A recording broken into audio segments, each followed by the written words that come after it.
সালমা, সালমা, কাকিমা, সালমা কোথায়?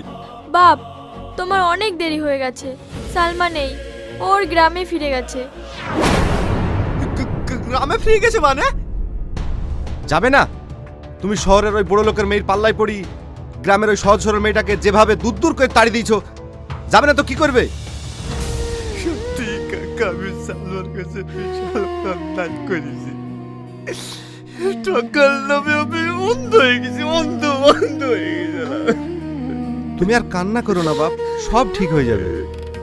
কিচ্ছু ঠিক হবে না, আপনি বিশ্বাস করেন কাকা, সালমাকে আমি সত্যি অনেক ভালোবাসি। যেভাবে হোক সালমার কাছে আমাকে ক্ষমা চাইতেই হবে। আমি আজকে গ্রামে ফিরেছি। Tony, Tony.